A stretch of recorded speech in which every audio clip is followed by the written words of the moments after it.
Donc, le sujet d'aujourd'hui, c'est de parler de l'importance de la dynamique de groupe donc, dans le cas de la santé mentale et pour la réinsertion socio-professionnelle. L'idée, c'est vraiment que c'est un échange. Donc, vous allez voir, je vais plusieurs fois mettre, si vous avez des questions, pour qu'on puisse un peu interagir, etc. Et moi, je me base vraiment sur mon vécu, puis je vais me présenter un petit peu après. Donc, je ne pense pas détenir tout ce qui se pratique. C'est juste, voilà, plein d'outils. On va vraiment se centrer sur le côté pratique, vous allez voir. Bienvenue à Adi qui vient d'arriver aussi. Donc, les objectifs de la présentation, c'est ce que je vous disais. Donc, c'est comprendre l'importance de la démarche de groupe pour la santé mentale et acquérir des outils concrets pour enrichir cette démarche. Donc, comme je disais, on va vraiment rester pas mal centré sur le côté outils concrets. Donc, vous allez voir que je vais passer un petit peu vite au début sur les définitions. Donc, les animatrices du Midi Discussion. Donc, vous avez Michèle Juillet, qui est ancienne participante du programme. Et puis moi-même, donc Camille Guterman, donc enchantée tout le monde. Donc, je suis intervenante en santé mentale et travail chez Accessible. Et au niveau de mon parcours, j'ai dans un premier temps travaillé en santé mentale en tant qu'infirmière donc en France. Puis j'ai repris mes études et j'ai travaillé dans le domaine des ressources humaines. Et puis, arrivée ici à Montréal, je me suis plus spécialisée dans la relation d'aide et le groupe. Et pour la personne qui m'a demandé en message si vous aurez le PowerPoint, oui, tout à fait, vous aurez le PowerPoint et c'est ce qui va me permettre de passer un peu vite sur certains éléments parce qu'on va vous le renvoyer, donc vous aurez tout ce qu'il faut. Donc, il y a d'autres personnes que j'admets en même temps. Ah, j'ai l'impression que ça ne passe plus le diapo. OK. Alors, attendez, il y a un petit bug. Est-ce que Laurence, tu arrives à faire passer... Ah non, c'est moi qui ai la main sur le diapo. Je ne sais pas pourquoi.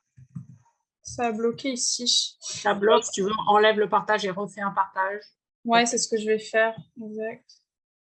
Donc, partager. Excusez-moi, les petits bugs techniques des fois. Je pense que c'est possible parce que j'ai tout le monde qui s'admet en même temps. Donc, bienvenue à tous ceux qui arrivent. Donc là, on en était là. Donc la présentation du plan de ce qu'on va présenter aujourd'hui. Donc, on va d'abord commencer sur tout ce qui est les définitions. Donc, ensuite, sur la formation du groupe selon Bruce Tuckman. Donc, c'est de la théorie, mais on va voir aussi de la pratique. La dynamique de groupe selon Patricia Crossman. Puis, les avantages pour la réinsertion socio-professionnelle. Il n'y a pas que des avantages. Donc, nous allons voir les enjeux, puis comment y pallier également. Puis, nous aurons la chance d'avoir le témoignage de Michel. Et il y aura un temps pour les questions et réponses.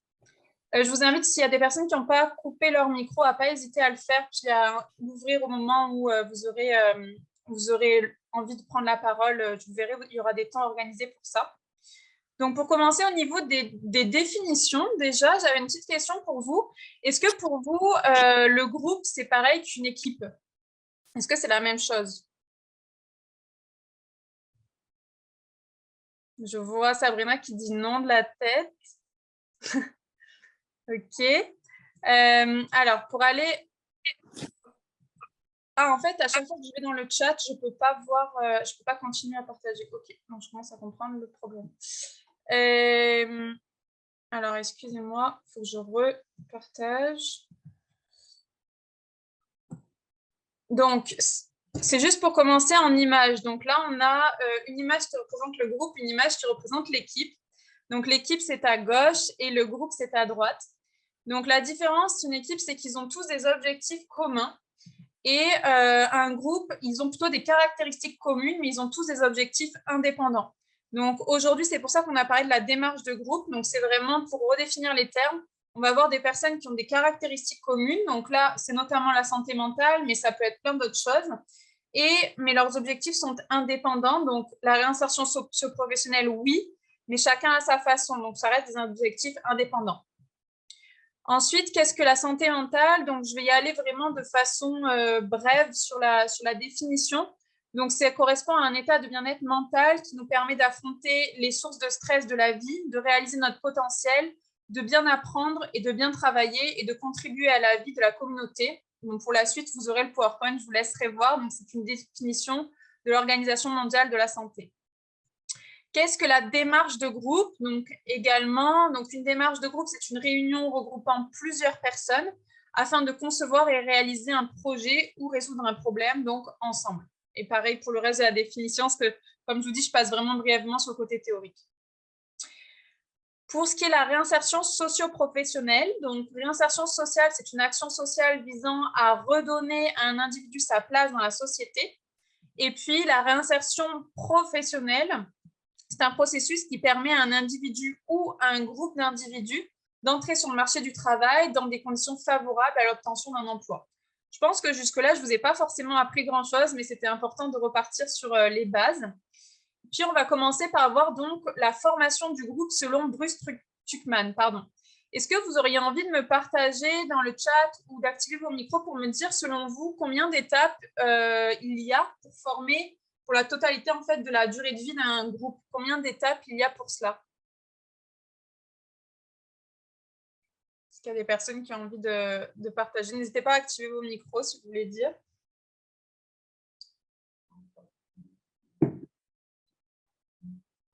Alors, 7, ok.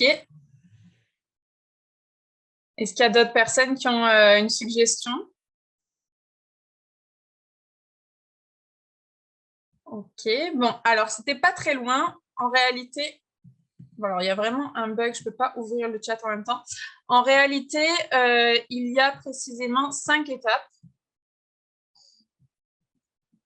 Et j'ai à nouveau un souci de partage d'écran.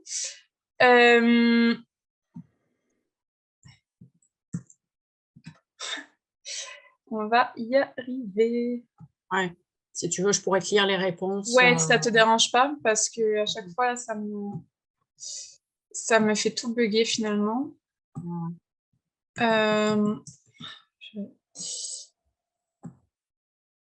Parce que ça, c'est... Juste une minute, je m'excuse. J'espère que ça va fonctionner. Bon, je vais juste changer d'écran le temps d'eux, mais vous allez vous voir vous-même. Et je vais repartager l'autre en espérant que ça fonctionne. Ok, donc il y a 5 étapes au total pour former un groupe. Donc la première, c'est la formation. Donc c'est le moment des premières rencontres du groupe où il y a des discussions qui sont plutôt courtoises, que chacun pense indépendamment. Donc c'est vraiment le temps de la rencontre et de la formation. La deuxième étape, c'est là où commencent à apparaître les premières tensions. Donc, il va y avoir donc les premiers désaccords et chacun commence à prendre un petit peu son individualité, à exprimer son propre opinion. Ensuite, il va y avoir l'étape de la normalisation. C'est le moment où, quand chacun commence à exprimer son opinion au niveau des tensions, ça peut créer quelques petits conflits. Et donc là, c'est le temps où certains conflits peuvent être résolus et finalement une vraie confiance basée sur des vraies relations authentiques peut s'installer. Et les individus commencent à penser plutôt complémentarité, comment c'est complémentaire leurs avis, leurs opinions, etc.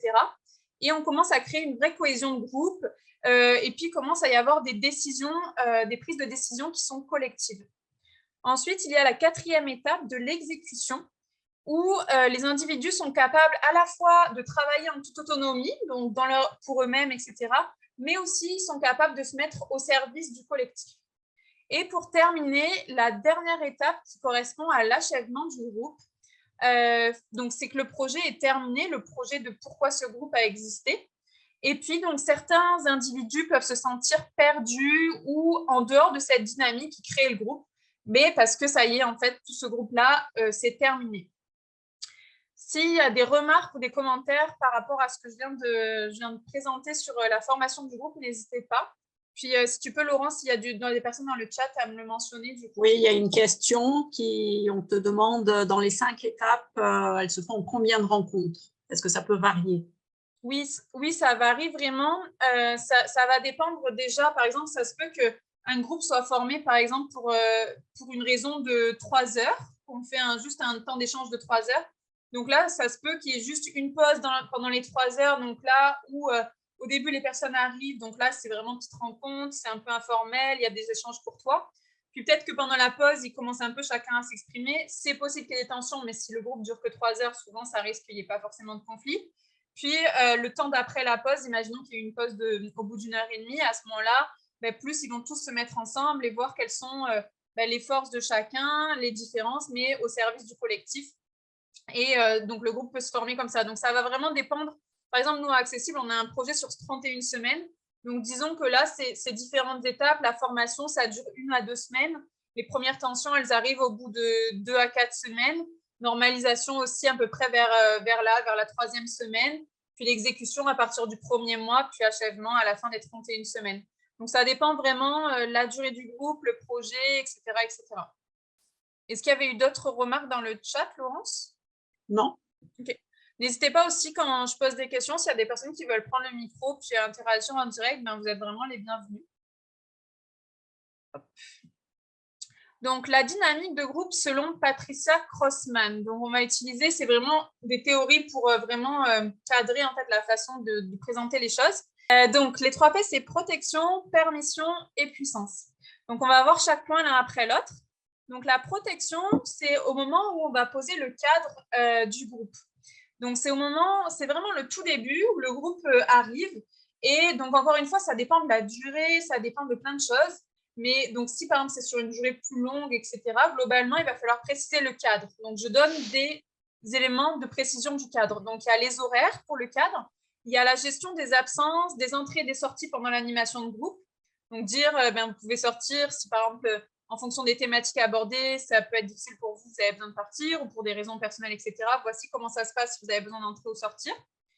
La gestion de la communication aussi, donc un peu mettre en place des règles pour avoir une communication bienveillante. Donc ça, on va vraiment insister là-dessus par la suite. Préciser la posture et le rôle des intervenants. Donc ça, c'est important pour sécuriser le cadre du groupe. Dire, voilà, par exemple, pour ma part, je suis donc Camille et actuellement, j'ai mon avis d'intervenante. Et donc, mon rôle, moi, c'est de faire en sorte qu'il y ait un cadre qui soit sécure pour le groupe, que vous bénéficiez tous de cette énergie, etc., etc. C'est important de préciser la posture des intervenants parce que ça peut rassurer, parce qu'il y a des personnes qui peuvent avoir des fois des difficultés en termes de relations. Soit ils peuvent avoir du mal à comprendre les limites ou savoir comment relationner avec un intervenant.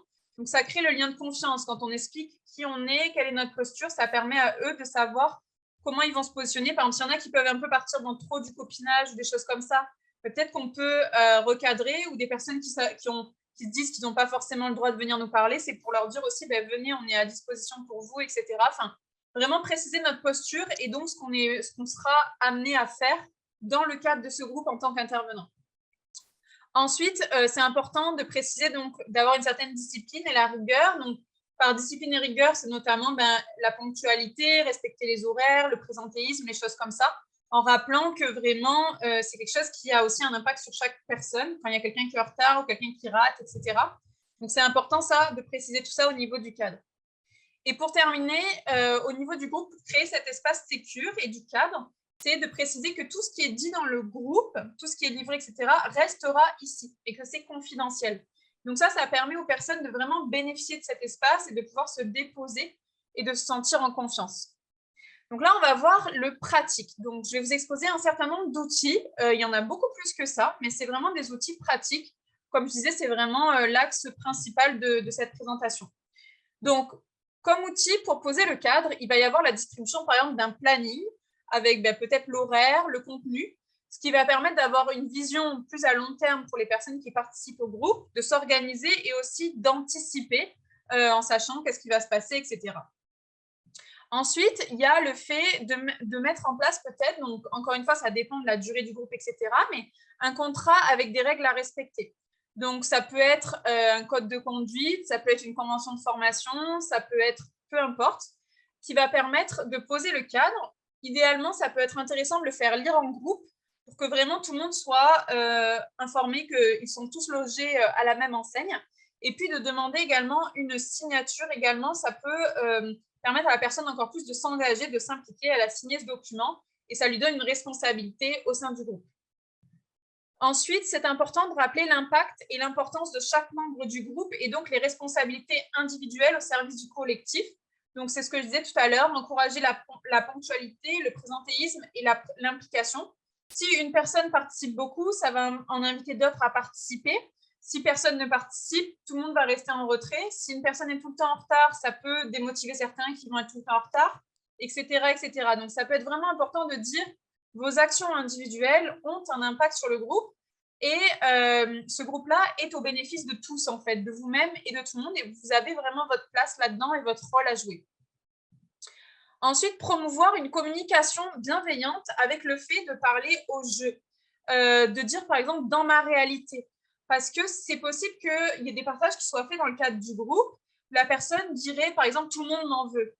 Et auquel cas, on pourrait dire, on pourrait avoir tendance certaines personnes pourraient avoir tendance à vouloir dire, est-ce que tu es sûr que c'est tout le monde, à vouloir contredire, etc. L'idée, c'est vraiment de revenir au jeu. J'ai l'impression que tout le monde m'en veut. Dans ma réalité, j'observe qu'il y a beaucoup de personnes qui vont avoir des attitudes confrontantes avec moi. Je me sens comme si on m'en voulait. Et cela, en fait, le fait de revenir à « je », dans ma réalité, ça permet que chacun se sente safe et puisse s'exprimer librement à chaque fois en disant que de toute façon, c'est sa réalité. Donc, c'est forcément juste. Et donc, on est tout le temps dans la validation de ce qui est partagé. On n'est pas là pour, dans un groupe, on n'est pas là pour invalider, bien au contraire, on est là pour valider et pour permettre à la personne riche de sa réalité, peut-être, de s'enrichir du groupe et de voir sous un autre angle certaines choses ou d'évoluer ou d'acquérir des nouveaux outils, mais toujours partir de sa réalité. Et en ça, c'est important de s'exprimer en jeu et toujours revenir. Donc, dans le cadre, ça se peut qu'il y ait des personnes qui, des fois, partent sur des généralisations ou des distorsions, etc. Et revenir, quand elles s'expriment, lui dire, en fait, tu parles de ta réalité. Est-ce que c'est bien ça? Tu parles de toi, comment est-ce que tu vis? Donc, tu parles en jeu. Et donc, c'est important dans le cadre de poser ce genre de choses. Ensuite, respecter les limites de chacun. Donc, quand quelqu'un fait un partage, c'est important parce que c'est possible que ça fasse écho pour d'autres personnes. Soit que les personnes, d'un coup, ont envie de lui donner plein de conseils pour l'aider, soit que les personnes, ça résonne pour eux et ils ont envie de dire « moi aussi » ou des choses comme ça. C'est important que quand une personne a envie de réagir, de demander à l'autre d'abord « est-ce que tu aimerais que je te fasse un feedback ?» Parce que ça peut être très inconfortable de recevoir un feedback ou un conseil, ou peu importe, quand on était juste venu se déposer et que c'était déjà beaucoup pour soi. Donc, dans le cadre, c'est important de dire à chaque fois que vous avez envie de faire une rétroaction, demandez à l'autre personne, est-ce que tu as envie que je te fasse un feedback? Et comme ça, l'autre personne reprend sa responsabilité, elle peut dire oui, ou alors elle peut dire oui, mais ne me parle pas de tel point de mon partage, je ne suis pas prête à recevoir un feedback. Donc, ça permet à chacun de vraiment poser son propre cadre également. Et donc, c'est possible qu'en tant qu'intervenant, quand on voit que quelqu'un veut intervenir, lui dire tu peux, mais demande-lui si il ou elle est d'accord que tu interviennes. Ensuite, c'est important de distinguer aussi la transparence de l'authenticité. On part du principe que la transparence est plus réservée à la thérapie. Donc, la transparence, c'est-à-dire qu'on va vraiment en profondeur dans ce qu'on peut livrer. Ça peut être des choses qui sont parfois très lourdes. Préciser que le groupe va recevoir tout ça, donc pas forcément charger tout le monde émotionnellement si on a des choses assez lourdes à partager. Trouver, en fait, responsabiliser chaque personne en lui disant, voilà, jusqu'à quel point tu vas te livrer, jusqu'à quel point tu vas te dévoiler, et faire cette distinction donc qui est très subtile entre transparence et authenticité. Beaucoup de choses peuvent être dites, mais jusqu'à quel point je vais dire ces choses et que ça a un impact aussi sur les autres, donc ne pas l'oublier. Et c'est la même chose également pour, c'est possible que dans un groupe, il y ait de grosses émotions qui apparaissent, etc. C'est pareil pour la transparence et l'authenticité. Donc, jusqu'à quel point je montre toutes mes émotions? Est-ce que c'est bien adapté au groupe et à ce groupe en particulier, etc. Ensuite, c'est important de valoriser le fait que les personnes expriment leur désaccord parce que ça permet encore plus de renforcer l'authenticité entre les personnes du groupe, de renforcer voilà comment c'est pour moi, voilà comment c'est pour toi, et voilà où est-ce que ça peut créer une friction de mon point de vue. C'est important de le dire et de ne pas garder cette friction au risque qu'à un moment donné, ça explose. Donc, de le dire quand c'est vraiment, quand c'est justifié. Et d'utiliser pour cela donc l'outil de la communication non violente, mais on va pousser un petit peu plus, un peu plus tard, l'explication de la communication non violente. Et puis, donc, toujours pour le cadre, respecter le temps de parole de chacun. Donc, en tant qu'intervenant, c'est important qu'on surveille parce qu'il y a des personnalités qui peuvent être très affirmées, qui ont tendance à prendre tout le temps de parole. Et puis, il peut y avoir des personnalités qui sont très en retrait et qui ne vont pas forcément oser parler, etc. C'est important que la personne qui anime le groupe soit vigilante à ça, de sorte que la parole soit distribuée de façon équitable. Ça peut être aussi simple que si par exemple des personnes s'expriment, c'est toujours les mêmes, juste demander à une personne qui ne s'est pas exprimée, lui dire est-ce que tu avais quelque chose à dire? C'est possible qu'elle dise non, mais en tout cas, elle se sentira considérée et ça lui rappellera qu'elle a vraiment sa place et son rôle et son importance au sein du groupe. Et ça permet de maintenir cette cohésion et donc ce cadre qui est à la fois sécure et équitable. Est-ce que vous avez des suggestions ou des remarques déjà par rapport à ce cadre sur le groupe, sur l'aspect, donc, le cadre et la protection du groupe? Je vois que Julie a son micro ouvert. Est-ce que tu voulais intervenir? Non. Non, je suis vraiment désolée, c'était pas voulu. Excusez okay. Tout le monde. Non, pas de problème. Mais s'il y a des personnes, n'hésitez pas. S'il y a des personnes qui ont envie d'interagir ou ça vous fait penser à quelque chose, vraiment ne pas hésiter. Si c'est tout correct pour tout le monde, on va passer au deuxième point du P, donc la puissance du groupe. Donc la puissance du groupe, c'est revenir à mais pourquoi ce groupe existe? Parce que si le groupe existe, c'est qu'il a un objectif et c'est toute cette puissance-là du collectif. Donc là, on parle du groupe dans l'objectif. Donc le sujet d'aujourd'hui, c'est de la réinsertion socio-professionnelle de chaque personne et puis aussi du fait de bénéficier du soutien d'un groupe au service des objectifs collectifs. Donc, comment est-ce qu'on va pouvoir, en tant que personne qui anime le groupe, comment est-ce qu'on va pouvoir déployer cette puissance-là du groupe? Donc, en termes d'outils, on va pouvoir notamment déployer l'intelligence collective. Donc là, vraiment, j'aborde plein de choses. C'est vraiment une boîte à outils qu'on voit aujourd'hui. Juste parler d'intelligence collective, ça pourrait prendre plusieurs heures. Donc, par exemple, on peut utiliser les brainstorming qui peuvent être vraiment utiles pour développer et déployer l'intelligence collective. Ensuite, on peut mettre en place des enveloppes. Donc ça, c'est quelque chose que j'aimais mettre en place avec mes groupes, enfin mon groupe. C'est une enveloppe qu'on dit enveloppe de gratitude et d'encouragement, où les personnes se font passer entre elles. Donc c'est vraiment libre. On dit, voilà, je mets un post-it au milieu. C'est vraiment informel. Vous le faites quand vous voulez. S'il y a une personne qui a dit quelque chose et que tu as envie de l'encourager sur son cheminement, ou s'il y a une personne qui a dit quelque chose et que ça t'a vraiment aidé, en fait, toutes ces choses-là, eh ben, écris-lui un petit mot. Tu peux juste lui dire merci d'avoir été présent ou présente aujourd'hui. Ta présence m'a aidé. Juste des gratitudes ou des encouragements. Bravo pour ce nouveau petit pas que tu as fait aujourd'hui. C'est vraiment pour encore plus accentuer cette notion de la puissance du groupe, puis l'entraide, puis la bienveillance, etc. Ensuite, c'est quelque chose qui est vraiment utile, toujours dans cette notion de valoriser chaque individu, mais les accomplissements à la fois individuels et collectifs. C'est mettre en place des applaudissements muets, en langage muet, donc comme ça. Pourquoi en langage muet? Parce que si on fait ça tout le temps, à un moment donné, ça peut devenir agressif. Donc, c'est quelque chose qui peut être vraiment intéressant de mettre en place des applaudissements en langage muet. Par exemple, une personne qui dit, ben voilà, aujourd'hui j'ai fait ça, puis d'habitude c'est pas facile pour moi, etc. ou des choses comme ça. Ben, ça peut être vraiment intéressant. Et après, ça se met en place automatiquement. Enfin, moi, dans mon groupe, c'est ce que j'ai pu observer. C'est que tout seul, il y en a un qui va dire quelque chose, puis les autres, ils vont encourager, ils vont applaudir en langage muet parce qu'ils trouvaient que c'était touchant ou quoi que ce soit. Puis tout le groupe, en fait, se met à applaudir. Et ça fait vraiment, ça valorise chaque personne et ça crée vraiment cette dynamique encore plus et cette puissance-là du collectif. Ensuite, ce qui est très puissant, donc c'est pareil, ça dépend de la durée du groupe, ça dépend de combien de temps on a, etc. Mais de mettre en place un atelier pour définir les valeurs du groupe, ça peut être quelque chose de très puissant pour comme définir la colonne vertébrale de ce groupe et la ligne directive, en partant du principe aussi que les valeurs qui vont être nommées, c'est important que tout le monde s'entende sur qu'est-ce que veut dire chaque terme. Parce que par exemple, il y a le respect qui peut sortir très souvent. Chacun a sa définition du respect. Donc, essayez de s'entendre sur une définition collective. Et puis, c'est possible qu'en fonction de comment le groupe va évoluer, va avancer, donc comme on a vu au début par rapport aux 5 étapes de l'évolution du groupe, on a besoin de rappeler. Ben, vous voyez là, par exemple, vous êtes arrivé et puis vous avez claqué la porte quand vous êtes arrivé, alors qu'il y a une personne qui était en train de parler, vous étiez arrivé en retard. Dans les valeurs du groupe, il y avait le respect. Est-ce que ça te semble en accord avec le respect? Qu'est-ce que tu en penses, etc. Ensuite, faire des points réguliers en individuel pour vérifier la posture de chaque individu au sein du groupe. Donc, c'est ça aussi la puissance, c'est qu'il y a à la fois chacun des individualités, donc des identités en individuel, et aussi l'identité du groupe.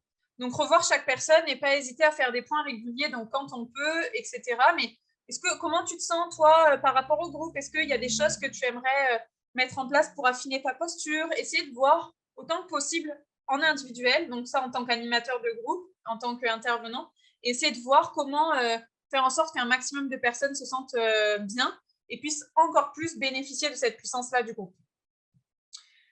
Est-ce que vous avez des suggestions, des interventions, encore une fois, pas hésiter, ou même en commentaire s'il y a des personnes qui sont timides et qui ne veulent pas prendre la parole, pas hésiter. Bonjour. Si on n'est pas sûr s'il y a un malaise ou non, comment tu proposes d'aborder le sujet? Merci. Mais ça peut être intéressant s'il y a un malaise. Est-ce que ce serait un malaise plutôt qu'on observe au niveau d'une seule personne ou est-ce que ce serait un malaise qu'on observe entre plusieurs personnes dans la dynamique globale du groupe? Dynamique globale du groupe. Ok, ben, c'est super intéressant ton point, Santina. Juste après, en fait, on va voir les enjeux du groupe. Et justement, je vais parler des différentes choses qui peuvent faire qu'il y ait des choses qui créent une dynamique qui n'est pas si positive que ça. Et on va voir les différentes choses. Donc, je vais vraiment le détailler juste après. Donc, ben, merci beaucoup pour ta question, en tout cas. Je vais le voir juste après. Est-ce qu'il y avait d'autres personnes qui voulaient faire des remarques, des questions?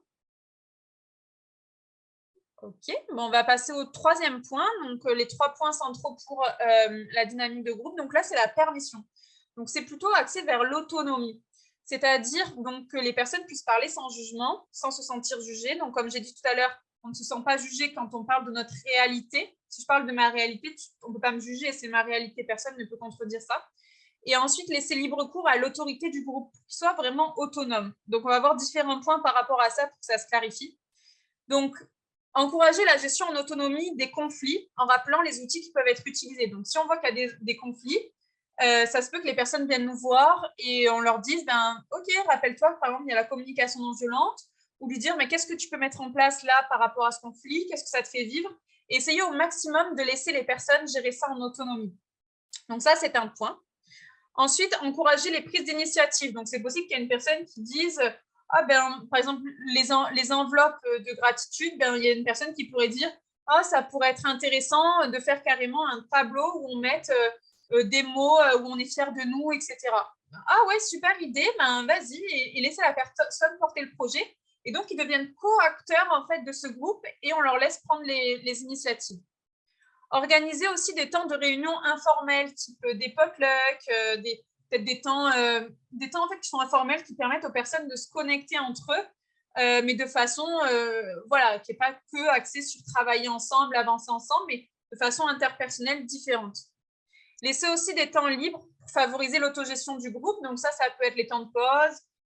Des fois, dire, un exercice, c'est possible des fois qu'un exercice de groupe, en réalité, ils prennent que 15 minutes.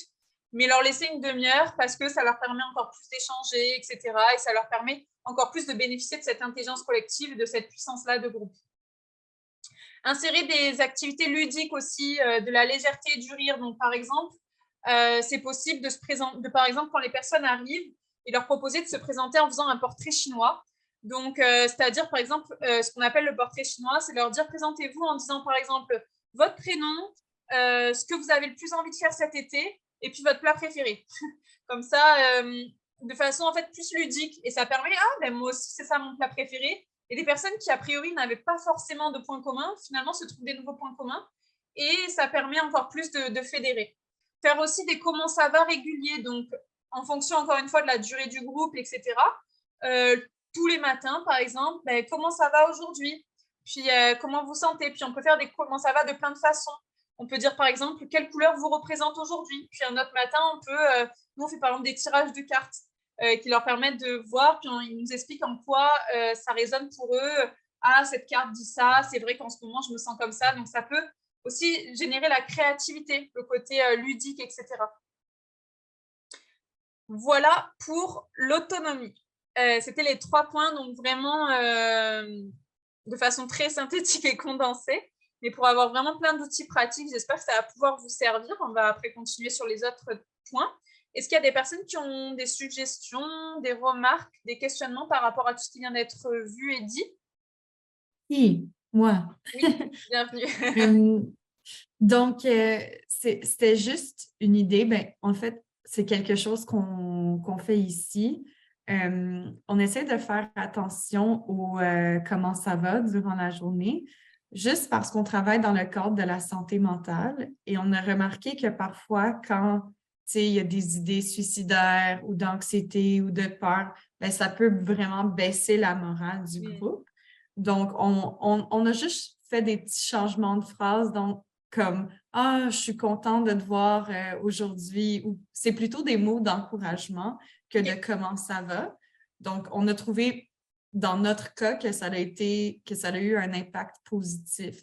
Donc, ça a un peu remonté le moral à tout le monde. Puis c'est quand même une façon de faire un check-in sans demander la fameuse question « Comment ça va ?» Parce que des fois, il y a comme plein de choses qui vont pas bien dans leur journée. Donc, ouais. Ok, super intéressant, merci beaucoup. Donc, ça veut dire que au lieu de dire comment ça va, bah, c'est comment ça va, mais en voyant le verre à moitié plein, quoi, si je comprends bien. C'est axé sur le positif, c'est ça? Ok, super. Oui, Sabrina? Bonjour tout le monde. Moi, je suis intervenante en santé mentale dans un organisme communautaire. En fait, j'ai plus une question pour les autres personnes qui sont intervenants en réinsertion socio-professionnelle. Dans les temps où les gens travaillent ensemble sur le plateau de travail, avez-vous des suggestions pour comme reprendre des fois là, les conversations qui se font, qui sont comme personnelles, qui peuvent provoquer comme des réactions par rapport à ce que les autres vivent personnellement de leur côté. Tu sais, ça fait comme relever le partage de « Ah, moi, ma mère, elle n'a pas eu de cadeau à la fête des mères, je n'y en ai pas donné. » Puis que l'autre, ben pour l'autre, c'est une souffrance d'avoir oublié d'y avoir acheté un cadeau. Fait que, tu sais, les choses, les partages personnels comme à la réinsertion à l'emploi en groupe, y en a-tu qui ont des trucs à partager à ce niveau-là pour comme reprendre des règlements que vous avez mis en place, quelque chose, parce que ça, c'est une difficulté que je rencontre là, en groupe. Là. Moi, si je peux te répondre de mon côté, après, je laisserai les autres personnes aussi répondre. C'est pour ça que tout à l'heure, je faisais dans le cadre, j'ai distingué la transparence de l'authenticité. Et oui, ça peut être important de dire, en fait, c'est ça. Quand il y a quelqu'un qui va dire quelque chose, de les responsabiliser et de voir. Et après aussi, apprendre aux autres à poser leurs limites. C'est arrivé dans mon groupe qu'il y en a qui disent je me sens pas à l'aise avec la discussion. Et en fait, leur dire, il y en a qui nous a dit, est-ce qu'on peut arrêter ce sujet, s'il vous plaît? Et ils sont, en fait, mais il faut qu'ils se sentent en confiance pour ça. Puis moi, dans mon groupe, c'est déjà arrivé qu'il y en a qui disent, est-ce qu'on peut stopper ce sujet-là? Je me sens que je suis déclenchée émotionnellement. Puis et du coup, les autres, ok, ils respectent. Donc, ça peut être même des signes, en fait, tu pourrais mettre en place. Moi, c'est le conseil, mais je vais laisser s'il y a d'autres personnes qui veulent intervenir aussi. Je peux en ajouter peut-être. C'est sûr que ça arrive aussi, mais je pense qu'une chose qui a été nommée à date,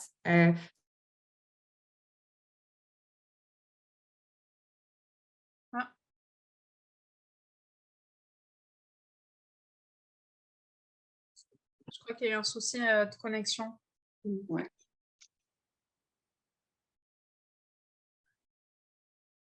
Je crois qu'il y a eu un petit souci de connexion de la part d'Emma. Bon. Ça va être intéressant. Bon. Sinon, on va continuer, puis on reviendra peut-être dessus un petit peu après. Voilà, avec plaisir. Donc, les avantages du groupe pour la réinsertion socio-professionnelle. Donc, je vous ai un peu jeté des bullet points, il y en a plein. Se sentir respecté et estimé, le sentiment d'être dans l'entraide, développer la motivation, sortir de l'isolement, développer des compétences relationnelles, développer la communication. Bon, voilà, il y a plein d'avantages. Donc, je les ai mis un peu comme des post-it. Il y a vraiment plein d'avantages. Donc, vous aurez le temps aussi de regarder le PowerPoint après qu'on va vous envoyer. Mais il n'y a pas que des avantages. Donc, effectivement, comme avait été posée la question tout à l'heure, quels sont les enjeux de la démarche de groupe, puis comment aussi y remédier? Effectivement. Donc, les signes à surveiller qui pourraient entraver la démarche de groupe. Il peut y avoir des frustrations fréquentes chez certains individus. Donc, en tant qu'intervenant, on peut l'observer, genre ou des petits gestes un petit peu impulsifs, c'est des petits micro-signes qui peuvent nous dire « Ah, il y a peut-être une petite frustration ». Il peut y avoir des membres du groupe qui ne sont pas à l'aise les uns avec les autres. Donc là, on peut voir des postures de retrait, des choses comme ça. On peut voir des personnes qui se sentent perdues ou qui sont en conflit ou qui ont une mauvaise estime d'eux-mêmes par rapport à leur pairs dans le groupe. Donc ça, c'est vraiment important qu'il y ait un lien de confiance avec les intervenants parce que des fois, on peut ne pas vraiment le voir aussi. Et c'est important qu'ils se sentent confortables de venir nous le dire. Il peut y avoir une communication, une collaboration qui sont inexistantes entre certaines personnes. Il peut y avoir aussi des petits groupes ou des sous-groupes, des petits clans qui excluent d'autres personnes ou même des regroupements informels et amicaux qui excluent d'autres personnes. Et tout ça, ça peut avoir des conséquences négatives au niveau du groupe. Donc, l'idée, c'est déjà d'identifier les signes et puis ensuite, donc, les comprendre les causes pour pouvoir les résoudre. Donc, voici certaines causes. Donc, la paresse sociale. Donc, ça, c'est le problème, c'est qu'il y a par exemple une personne qui ne s'implique pas trop et les autres, par exemple, ils ont l'impression, donc ils ressentent de la frustration parce qu'ils ont l'impression que cette personne, elle ne fait pas sa part du travail. Donc là, c'est important déjà d'arriver à garder en tête qu'une des problématiques, ça peut être ça. La paresse sociale, elle ne s'implique pas relationnellement ou elle ne s'implique pas dans son travail, etc. Et ce qu'on peut faire là, c'est intervenir soit au niveau du groupe, du style dire qu'est-ce qui se passe, puis comment est-ce que vous pourriez faire en sorte de remotiver cette personne et tout. Toujours essayer d'aller vers une autonomie, leur poser les questions plutôt que leur donner les solutions, ou aller voir la personne ou en lui disant, écoute, j'ai l'impression que tu n'es pas vraiment impliqué, soit socialement, soit au niveau du travail avec le groupe. Est-ce que c'est vrai? Qu'est-ce qui se passe? Et en fait, entamer une discussion. Et des fois, juste entamer la discussion, que la personne se sente reconnue, validée là-dedans, ça peut déjà tout changer sans qu'il y ait rien de plus que ça. C'est possible qu'il y ait peu d'entraide aussi. Donc là, rappelez, c'est possible qu'il y ait peu d'entraide parce que les personnes se disent ça ne sert à rien que je m'implique, par exemple. Donc, rappelez les objectifs du groupe et pour que ce soit vraiment clair pour les individus. C'est possible aussi qu'il y ait peu d'entraide parce que les personnes, elles ne se sentent pas en confiance pour s'exprimer ou pour prendre leur place, etc. C'est possible aussi qu'il y ait peu d'entraide dans ce cas-là où il va falloir favoriser l'échange au sein du groupe, encourager le fait de nommer les choses. Donc, comme je disais tout à l'heure, pas avoir peur de nommer, là, je ressens un conflit par rapport à cette situation. Ça ne va pas forcément, et rassurer la personne, ne t'inquiète pas, ça ne va pas forcément partir dans une confrontation. Regarde, il y a des outils qui vont permettre d'aborder cela de façon, on va rester dans un cadre sécure, bienveillant, respectueux, etc. Et puis, valoriser aussi l'effort collectif. Pour valoriser, quand il y a une personne qui va en aider une autre, on peut faire justement, par exemple, cet applaudissement muet, dire bravo d'avoir. Est-ce que tu as envie de la remercier pour le conseil qu'il ou elle t'a donné? Donc, valoriser en fait l'effort collectif et l'entraide. Ensuite, donc, ça se peut que le groupe n'ait pas assez d'autonomie. Donc, il y a plusieurs étapes dans l'autonomie d'un groupe. Donc, c'est important d'avoir une idée claire sur où en est un petit peu le groupe en termes d'autonomie. Donc, ça se peut que le groupe soit dans une totale dépendance. Donc, c'est-à-dire qu'ils sont vraiment tous ensemble, ils dépendent les uns des autres, puis ils n'ont pas vraiment d'individualité. Ça se peut qu'ils soient à l'inverse dans une contre-dépendance, que le groupe se construise sur je me construis à l'inverse des autres. Ça se peut aussi que le groupe soit dans une indépendance, donc ils sont chacun pour soi, puis ils oublient le collectif, ou qu'ils soient dans l'interdépendance. Et un groupe qui est évolué de façon saine et avancé dans son autonomie et au niveau d'interdépendance. Il y a à la fois moi, je sais ce dont j'ai besoin pour moi-même, etc. Et en même temps, je sais qu'avec les autres, j'ai plein de bénéfices d'être avec les autres, que je peux leur apporter, qu'ils peuvent m'apporter, et il y a quelque chose de sain qui se met en place. Donc, ce qui est intéressant, c'est de développer l'autonomie du groupe en fonction de quelle étape où est-ce qu'il se trouve. Et donc, dans ce cas-là, on peut valoriser l'autonomie. Donc, si par exemple, on voit qu'il y a des choses qui amènent des personnes vers plus d'autonomie, donc le valoriser, l'encourager, développer l'estime et la confiance individuelle et collective, donc notamment le fait de célébrer les succès, encourager les personnes à trouver leurs propres solutions. Donc, leur dire, voici la situation. Là, je vois que vous êtes beaucoup à vous construire les uns et les autres en opposition. Je ne sais pas, mais de cette impression-là, est-ce que tu me confirmes? Et comment est-ce que tu penses que ça pourrait se mettre en place différemment? Et en fait, demander au groupe de trouver lui-même ses solutions. Est-ce que Claire, ce serait possible pour toi de couper le micro? Ah, merci beaucoup. Et puis, donner des responsabilités au groupe et à chaque individu. Donc, encourager les prises d'initiative, demander l'avis du groupe pour les situations où cela est possible, rappeler l'importance de chaque membre du groupe, comme je disais, donc de chaque partage, de chaque prise d'initiative.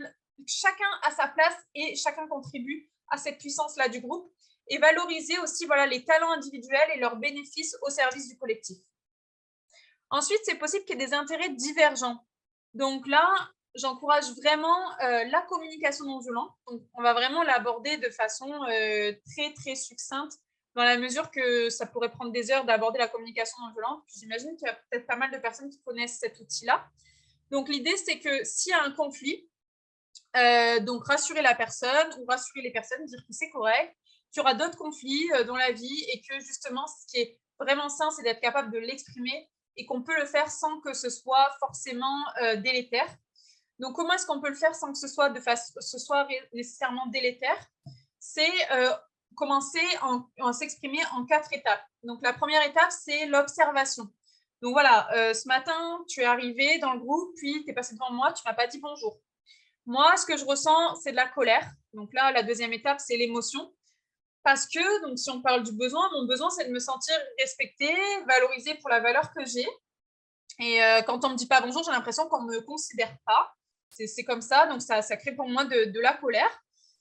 Donc, moi, ma demande ou le compromis, c'est que j'ai besoin de voir qu'on me considère, j'ai besoin de voir que j'existe. Si tu ne peux pas me dire bonjour tous les matins, comment est-ce que je pourrais savoir que tu me considères? Qu'est-ce qu'on pourrait mettre en place? Et donc, c'est ce qu'on peut faire, par exemple, pour la communication non violente. Donc, voilà pour tous les outils qui sont vus de façon assez succincte sur, vous avez vu donc les étapes de la formation du groupe, ensuite les différents éléments qui constituent un groupe qui permet d'avoir voilà, toute l'importance du groupe au niveau de la réinsertion socio-professionnelle. Et puis, donc, tous les avantages, mais aussi les enjeux. Et là où est-ce qu'on doit rester vigilant pour nous qui contribuons à cette cohésion de groupe. Pour ma part, j'ai fini ma présentation. Ensuite, il va y avoir le témoignage de Michel qui a pu bénéficier d'un de nos accompagnements de groupe au sein de Accessible. Avant de passer la parole à Michel, est-ce qu'il y a des personnes qui veulent à nouveau interagir, poser? Il y aura un temps question-réponse à la fin, mais avant cela… Je pense qu'Emma est revenue. Ah, oui. Je ne sais pas si… Parce que tout à l'heure, ça a bloqué. Non, c'est correct. J'avais pas mal fini de dire ce que j'avais à dire. Désolée, j'ai perdu ma connexion. Non, oui. Parce qu'on n'a rien entendu. Non, on n'a pas entendu, en fait, ouais. J'ai dit ce que j'avais à dire, mais vous n'avez rien entendu du tout? Non. Ah! C'est ça. Dans le fond, je pense que je répondais un peu dans mon expérience, des fois quand les tensions sont peut-être plus hautes et qu'il y a quelque chose de personnel qui ressort dans le groupe, si ce n'est pas aligné avec l'objectif du groupe cette journée-là, des fois, c'est le rôle de l'intervenant de dire OK, peut-être on peut changer de sujet de conversation, peut-être on peut reprendre ça une autre fois. Mais en tout cas, c'était en lien avec ce que… je me rappelle plus c'était qui, mais qui avait posé la question. Oui, qu'est-ce qu'on peut faire quand il y a quelque chose de personnel qui ressort puis qu'on voit que ça change un peu le groupe. Donc, c'était juste ça. En même temps, je trouve ça bien parce que c'est tout le temps moi qui ramène la conversation ou qui cesse les conversations.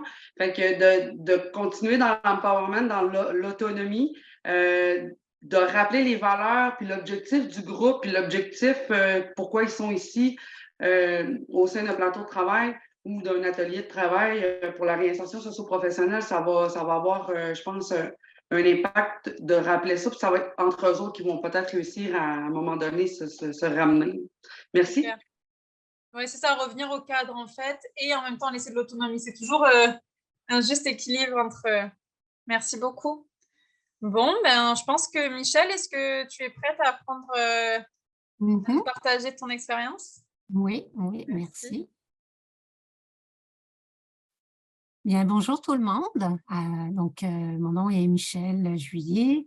Moi, j'ai fait le programme chez Accessible en préparation à l'emploi en 2008. C'était comme dans mes débuts de découverte de moi-même. quelqu'un d'assez réservé, mais j'avais une bonne écoute, fait que j'étais comme très heureuse, puis assoiffée de découvrir que je n'étais pas seule finalement, qu'il y avait plein d'autres personnes qui vivaient des choses similaires à moi. Fait que ça m'a permis de reprendre beaucoup confiance en moi, en mes capacités de pouvoir revenir sur le marché du travail. Puis, j'ai été vraiment super bien accompagnée, autant par le groupe que les intervenantes. Il y a eu vraiment une collaboration super riche, que j'ai rapidement eu un sentiment de faire partie d'un groupe. Puis ça, c'était du wow pour moi, étant donné que je suis quelqu'un réservé puis plutôt solitaire. Fait que ce stage m'a amené, excusez, j'étais un petit peu nerveuse parce que c'est la première fois que je fais une co-animation de webinaire. Donc, le stage, suite au programme, donc il y avait un stage en fin de programme et j'ai été vraiment chanceuse parce que mon Dieu, il faut que je fasse une histoire courte parce que ça peut être long. Bref, j'ai fait un stage dans un domaine très marginal puisque c'était le vitrail. J'avais appris 1 an ou 2 avant à faire du vitrail et je me suis vraiment sentie respectée là-dedans. On aurait pu me dire, ben non, voyons, c'est trop marginal, tu trouveras rien. Mais non, au contraire, j'ai vraiment été encouragée, puis chanceuse de trouver cette place-là qui a abouti à un emploi. Malheureusement, l'entreprise a fermé, mais je suis restée là comme 3 ans. Merci Camille. Je suis restée là 3 ans, puis par la suite, là, ça m'a mis un petit peu... la confiance en moi a été encore ébranlée parce que là, je me suis dit, bon, mais ça ne marche pas, qu'est-ce que je vais faire? Fait que là, j'ai décidé de faire une réorientation de carrière. Je suis retournée aux études. J'ai fait un DEP comme couturière. Puis là, à la sortie des études, je suis retournée chez Accessible. Évidemment, pour moi, Accessible, c'est mon gym de la santé mentale. J'ai vraiment développé un sentiment d'appartenance. Je me répète, mais c'est tellement ça. J'ai un suivi avec Accessible. Je me sens chez moi. Puis, une petite anecdote, j'ai laissé un sofa, un sofa chez Accessible. Fait que je dis que c'est ma deuxième famille. Je ne compterai pas tous les détails, mais il y a ce sofa-là qui est là, d'une place. Puis je dis que pour moi, c'est quand même Accessible, c'est ma deuxième maison. Je peux même aller dormir, j'ai mon lit là-bas. Bref.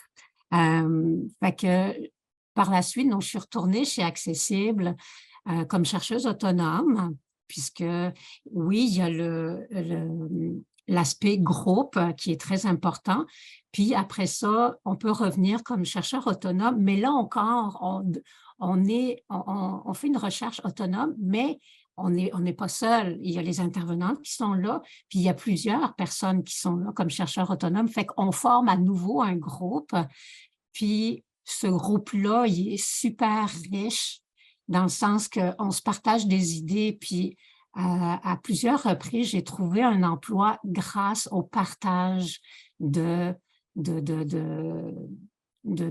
participants, de confrères, je pourrais dire, je ne sais pas quel mot nommer, là, mais ça a été vraiment très, très riche pour moi. Puis après ça, donc j'ai trouvé un emploi grâce à un partage d'une participante. Là, ça a été un emploi d'un peu plus d'1 an qui s'est malheureusement mal terminé. Fait que je suis revenue chez Accessible.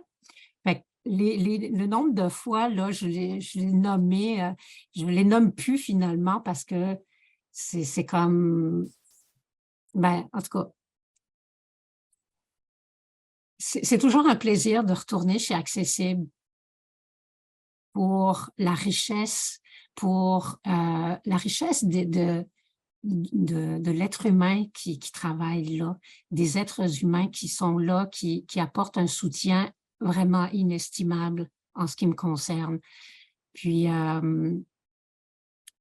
là, encore grâce à Accessible, j'ai découvert le titre de père aidance grâce à Accessible, où il y avait une père aidante en santé mentale qui travaillait chez Accessible, et ça a été comme mon objectif, qui est devenu mon objectif de devenir père aidante. Et je suis devenue père aidante, intervenante père aidante depuis quelques semaines dans un organisme en santé mentale. Est-ce que, Michel, merci beaucoup pour ton partage. Est-ce que tu peux aller sur vraiment encore plus approfondir côté le groupe? Ce que ça t'a apporté? Ou alors aussi au niveau des sondages? C'est juste Oui. par rapport, c'est juste parce que je surveille le temps et que oui, c'est bon, Camille. Oui, on peut passer au sondage. Ok, merci. Super. Donc, Michel, en fait, a pris l'initiative d'effectuer un sondage auprès de personnes qui sont soit participants actuellement, soit qui ont été participants par le passé. Je ne sais pas si tu veux présenter les sondages, le contenu, puis surtout les retours que tu as eus. Oui, c'est ça. Rapidement, j'ai réussi à avoir, avec Camille, on a obtenu une douzaine de réponses à des participants, c'est autant des personnes qui participent, autant des anciens participants au programme. On a convenu de 8 questions pour des questions qualitatives qui expriment voyons, mes mots sont sortis. L'importance pour eux de la démarche de groupe. C'est ça. Merci Camille.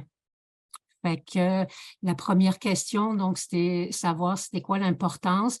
Fait que les points que j'ai surlignés, que j'ai mis en gras, c'est vraiment ceux qui sont revenus de façon plus générale. Donc, l'entraide, il y a eu le support, le sentiment d'appartenance, effectivement, qui est très fort. Les personnes ne se sentent pas seules. Fait qu'ils sortent de l'isolement. C'est vraiment quelque chose d'assez crucial, selon moi, cet impact-là. Ça leur redonne le courage, ça leur redonne la motivation d'aller plus loin. Ils se sentent vraiment appuyés. Il y a beaucoup d'outils qui sont développés, fait que c'est vraiment super riche. Hein.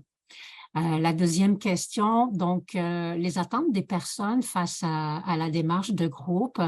La majorité demande d'avoir du respect de leur participation. Ils demandent donc du non-jugement, de se sentir en sécurité au sein du groupe. Également, les attentes, c'est d'avoir des nouveaux outils, de pouvoir se partager des nouveaux outils. Ils apprennent beaucoup sur eux-mêmes également pour mieux se connaître, mieux se retrouver, pour savoir où mieux aller finalement. Ensuite de ça,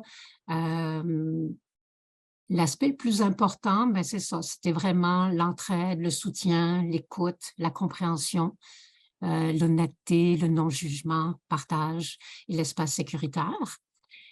Pour les limites du groupe qui ont ressorti, c'est que la plupart se disent on a des besoins différents. C'est un investissement personnel d'une certaine façon. Fait que c'est vraiment ces 2 points-là qui ont ressorti. Puis les autres, je vous laisse les découvrir quand vous allez recevoir le PowerPoint. Pour ce qui est à court terme, les personnes ont majoritairement répondu que ça leur permettait de mieux se connaître, savoir quelles sont leurs forces, quelles sont leurs compétences, vers quoi elles ont la possibilité de s'orienter. À court terme et également, donc ça leur permet de briser l'isolement, de sortir de chez elles, de voir autre chose. Il y a beaucoup la dynamique d'entraide. Ça, c'est vraiment le point fort, je pense, qui ressort beaucoup, c'est l'aspect de s'entraider. Puis, à long terme, ça crée vraiment une assurance. Les personnes ont repris confiance en elles. Il y a une plus grande facilité de se dévoiler par rapport à la santé mentale. C'est vraiment, c'est soit une réappropriation de leurs capacités interpersonnelles et communicationnelles, de se maintenir en emploi également. Puis, on a demandé aussi savoir, selon eux, quelle serait la différence entre l'intervention, la démarche de groupe versus la démarche individuelle. Fait qu'on peut voir que en gros, c'est plus général, plus vague. Il y a certaines personnes qui pensent que pour elles, c'est plus concret. Il y a l'aspect social qui apporte vraiment une dynamique très intéressante. C'est plus motivant pour beaucoup. Pour certains, ça leur demande plus de gestion. Fait que c'est une différence qu'en individuel, les personnes, pour elles, c'est plus approfondi. On va plus au vif du sujet de façon plus personnelle. Donc, c'est plus précis. Puis, des personnes ont mentionné qu'elles se sentaient plus en mode recevoir quand elles vont être seule à seule avec une personne, qu'en groupe, elles vont être comme plus à l'écoute de ce qui se passe. Puis, pour terminer, on vérifiait, on voulait sonder un peu, savoir s'il y avait des difficultés chez les personnes qui se trouvaient en groupe. La majorité ont répondu à une sorte d'impatience que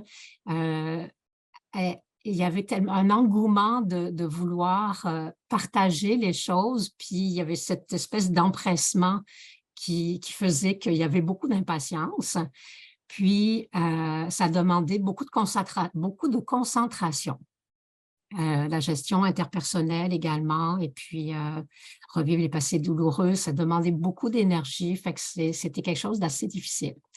Fait que voilà, en gros, moi, j'ai lu en préparant le petit PowerPoint, je suis tombée sur une phrase que je trouve qui finalise bien le midi discussion. C'était un proverbe africain qui dit que seul on va plus vite et ensemble on va plus loin. Probablement qu'il y a bien des gens qui le connaissent, mais je trouvais ça intéressant de le renommer.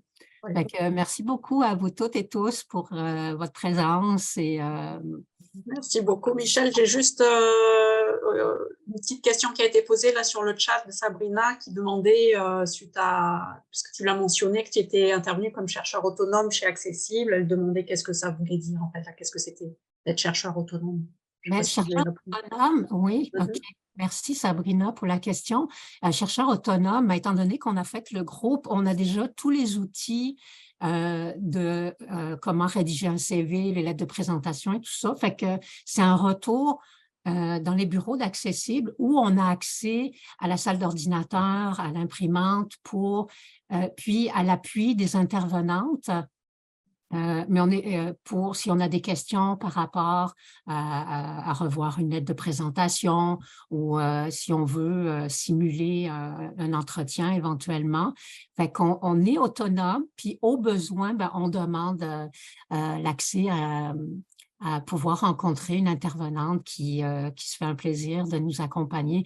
Fait que c'est autonome. On fait nos recherches nous-mêmes, puis de souvenirs, on avait une fois par semaine, on se regroupait, tous les chercheurs autonomes, on se regroupait, puis on parlait sur un terme qu'on avait choisi au préalable, puis on élaborait pendant 1 heure ou 2 sur ce sujet-là. Puis c'était vraiment très, très riche une fois de plus. Je ne sais pas, est-ce que ça répond à votre question? Oui. Oui, merci beaucoup. Merci. Bienvenue. Merci beaucoup en tout cas, Michel, pour ta participation, ta présentation, les sondages et tout. C'est vraiment super. Merci à tous pour votre écoute. Est-ce qu'il y a d'autres personnes qui avaient des remarques, des questions, des suggestions? Oui, moi. Oui. Donc, ma question, c'est, parce que comme j'ai un peu expliqué plus tôt que notre but de notre programme à nous, c'est on espère que ça va rentrer dans la réinsertion socio-professionnelle, mais parfois, ça ne se rend pas jusque-là. Un défi qu'on a eu, c'est le groupe, même s'il y a des participants qui restent pareils, il y en a qui partent, il y a des nouveaux arrivants qui arrivent dans le groupe aussi. Donc, tu sais, des fois, ça change les objectifs, puis ça change un peu la dynamique de groupe. Donc, je me demandais, dans votre cas à Accessible, est-ce que c'est quoi la durée d'un projet, puis est-ce que c'est un groupe fermé? Donc, je me demandais un peu Oui. comment ça fonctionne. Oui, complètement. C'est un groupe fermé. Enfin, on peut accepter jusqu'à un certain 2 semaines à peut-être 1 mois, c'est déjà arrivé, mais on essaye de rester dans un délai raisonnable parce qu'effectivement, à la fois pour le groupe, s'il y a une dynamique, une identité de groupe qui commence à se créer, donc hop, on ramène un élément qu'on rajoute, puis ils ne vont pas savoir comment le faire parce qu'il y a peut-être déjà les valeurs de groupe qui ont été déterminées, il y a peut-être plein de partages qui ont été livrés, etc. Et à la fois pour la personne, elle va arriver et elle risque de se sentir rejetée, ou ça risque d'être. Donc pour les deux, en fait, on essaye de vraiment, après, c'est beaucoup aussi à évaluer la maturité du groupe, à évaluer plein de choses. Et aussi à vraiment prévenir à la fois le groupe en disant, ben voilà, est-ce que c'est bien OK pour vous si on va intégrer quelqu'un, aussi les rendre responsables de ça. Et aussi la personne lui dire, tu sais, le groupe a déjà pas mal avancé, est-ce que c'est correct pour toi? Est-ce que nous, c'est vrai que c'est un groupe quand même fermé, on peut avoir un délai raisonnable où on peut faire évoluer les choses, mais globalement, c'est effectivement ce que ça peut jouer. Pareil, les personnes qui abandonnent en cours de route, parce que c'est quelque chose qui peut arriver, mais on essaye de toujours rappeler, bon, cette personne, elle a arrêté, mais voilà, sachez qu'on est toujours en suivi avec elle, enfin, d'essayer puis de dire que, bon, c'est dommage, enfin, il faut vraiment encourager le présentéisme, etc., etc. Merci. Donc, c'est ça, ça a une durée de quelques semaines, dans le fond, vos groupes. Ouais, c'est ça. OK. Oui, en fait, c'est jusqu'à 32 semaines, en fait. Oui, c'est ça, chez nous. Donc, c'est assez long quand même. Ouais. OK. Est-ce qu'il y avait d'autres personnes qui avaient envie d'intervenir? Ben, moi, j'aimerais rajouter suite à ça, oui, c'est 31, 32 semaines, mais la partie aussi très intéressante, c'est que une fois que c'est terminé, ben, on n'est plus vraiment seul. Si on le veut, si on le désire vraiment, on peut avoir un accompagnement. Déjà, dès qu'on se trouve un emploi, on peut demander si on le veut, il n'y a rien d'obligatoire, mais on peut demander d'avoir un soutien de maintien en emploi. Ça, peut-être Laurence ou Camille, vous pouvez être plus approfondir le temps d'accompagnement. Moi, je sais que j'ai été accompagnée régulièrement dans les anciens emplois que j'ai eus justement pour me maintenir en emploi. Et ça, là, c'est d'une valeur inestimable parce que ça m'arrivait à plusieurs reprises, un nouvel emploi, la peur de la première journée, puis d'être en pleurs, d'avoir passé une journée horrible, puis d'appeler Accessible, puis qu'il y a quelqu'un qui répond. Ça, là, on ne trouve pas ça on trouve pas ça partout, là. Puis pour moi, ça crée vraiment une plus-value inestimable. Pour moi, ça n'a pas de prix, ça. Merci, Michel. Si on le veut, je pense que c'est ta vie, là, mais je ne vais pas trop m'avancer, mais au besoin, en autant qu'on le souhaite, c'est ça. Merci. Bienvenue. Est-ce qu'il y avait d'autres personnes qui voulaient intervenir? Sinon, on va bientôt mettre fin à la réunion. Enfin, réunion, midi-discussion. Est-ce que c'est bon pour tout le monde? Bon. En tout cas, n'hésitez pas. Merci, Adi. Voilà, vous allez recevoir, comme dit, donc à la fois le support du PowerPoint. Il y aura un enregistrement sur YouTube. C'est Laurence qui va s'occuper de tout vous communiquer. Merci à tous pour votre écoute, pour les personnes qui restent. Puis bonne fin de journée et bonne continuation dans tout, peu importe vos projets, quelles que soient vos missions. Et bien sur ce, à une prochaine. Merci beaucoup. Au revoir. Merci.